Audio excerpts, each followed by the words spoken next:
केस हुआ है इसके बारे में बताइए। या केसबद्दल तुमचं नेमकं काय मत आहे? जे काही धर्मांतराचे आरोप केले जाते, वेगवेगळ्या प्रकारचे आरोप केले जाते, यात किती तथ्य आहे आणि पूर्ण माझ्यावर काय मत आहे?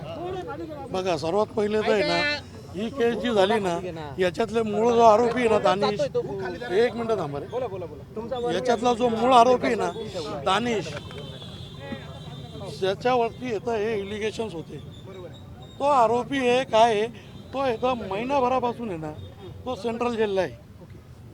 त्याच्यासोबत अजून एक आहे, ते दोन्ही लोक सेंट्रलला आहे. हे मॅटर आहे आजच का 12-15 दिवसापूर्वीच का उजागर झालं. ही कुठंतरी आहे ना, तर हे नाशिक शहरातले वृक्षतोडी असतील, त्याच्यानंतर येतं माळाचं प्रकरण असेल, हे टेंडरच्या घोटाळ्यांचे हे असेल, खरात बाबा असेल, श्रीरामपूरला गुंजाळ बाबा त्यांनी जे रेप केस हे झालं, याच्यात काय होत होतं, सर्व येतं हिंदू समाजाचे कपडे येऊ राहिले आणि कुठंतरी येतं स्क्रिप्ट चालवायचं काम चालू होतं. मला सांगा, जेव्हा येतं ते दोन आरोपी, जे मुख्य आरोपी आहे, तुम्ही धर्मांतर हे ते जे म्हणता येते, ते लोक सेंट्रल जेलला आहे. त्याच्यानंतर येतं वराती मागून घोड्या आणायचे, त्या घोड्यांना नटवायचं, तटवायचं आणि काहीतरी येतं बातम्या करून पुढं हे करायचं. एकच पोलीस स्टेशनला पोलिसांना FIR घ्यायला जर आपण गेलो, FIR द्यायला, तर म्हणता बघा काय काही नाही करून घ्या, कशाला आम्हाला काम वाढवतं. आणि 8-8, 9-9 FIR एकाच केसमध्ये 8-8, 9-9 FIR येत आहे. इतका आमच्या नाशिक शहराच्या पोलिसांकडं इतका टाईम लागून गेला. काय आहे, मुस्लिम समाज आहे ना, कधीच आहे ना, तो कोणाला आहे ना, तर जातीवादाच्या याच्या त्याच्या नजरेने बघत. ऐकून घ्या, सर्व सांगतो ऐका. टाळी एका हाताने नाही वाजत भाऊ. आणि जे पीडित महिला आहे ना, तिने कंप्लेंट कोणाच्या विरोधात केलेली आहे आणि त्याच्यानंतर सर्व टार्गेट केलेलं आहे, सर्व टार्गेट केलं. मी हे म्हणतच नाही आहे का तो मुलगा चांगला आहे, जो गुन्हेगार आहे त्याला शिक्षा व्हायलीच पाहिजे.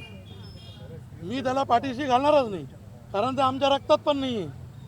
पण हे काहीतरी येतं तोटाण करून इकडं तिकडं हे ते मोर्चे हे, आणि त्याच्यात काय झालं, मुस्लिम समाजाचं नेतृत्व करायला कोणी नाही आहे. आणि जे आम्ही ज्यांना हे केलं ते इथं पुढं धजावत नाही आहे. आज मुस्लिम समाज आहे ना, वाऱ्यावर सोडला गेलेला आहे. तुम्ही म्हणाल आणि कोणी येतं पुढं यायला बोलायला नाही आहे.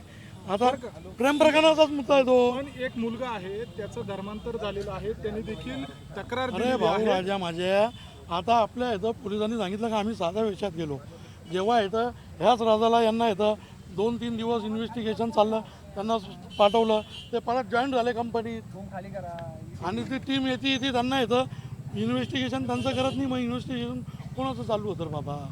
कशाला एकतर्फी कामं, वरतून येतं प्रेशर येऊ राहिलं, त्याप्रमाणे काम होऊ राहिलं. 15-15 दिवस येतं फक्त PCच चालू राहिली. हा इतका गंभीर गुन्हा आहे का तो?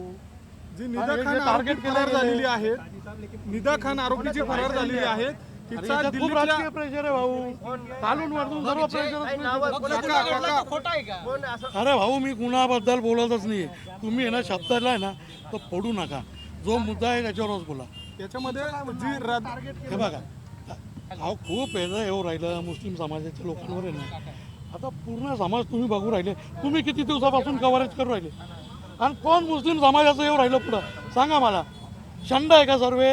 पण पुढं तरी घाबरलेले आहे का नाशिक शहर आहे ना, तर आपण जर काही करू तर काही रिकामं काम, दंगल बिंगल, फक्त चापट मारल्या गेली, दंगल होईल, हे होईल, त्याच्यासाठी आहे ना कोणी पुढं येत नाही. आहे मुस्लिम समाज घाबरलेला, भितरलेला समाज आहे, आणि त्याच्या समाजाच्या मागं कोणी येतं नेतृत्व करायला, कोणी लोक नाही आहे. याच्यामधला एक मुद्दा असा समोर आला आहे, आता काहीच कशाला मुद्दे आहे का? खान जी फरार झालेली आहेत, निदा खानचा काही संबंध आहे का नाही आहे मला काहीच माहित नाही.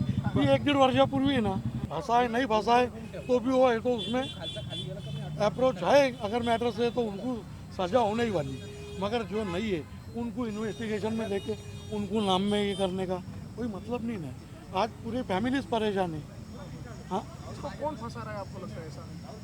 सब साजिश के तहत हो रहा मेरे भाई, सब साजिश के तहत है. कौन कौन कर रहा है? इसमें तो बजरंग दल है, वो लड़की के माँ बाप है, उन्होंने बजरंग दल वालों को बुलाए, उन्होंने उनकी लड़की को मार जोड़ कर दे, उन्होंने फिर वो बजरंग दल वाले आए, फिर वो सब पूरी पिक्चर बनी, फिर पुलिस स्टेशन से तो इन्वेस्टिगेशन में एक को छोड़ दिया गया, फिर उसको 75 की कार्रवाई के वास्ते वापस बुला और वापस डाल दिए। सब स्क्रिप्ट बन रही, लक्ष्मण जी, रवि जी।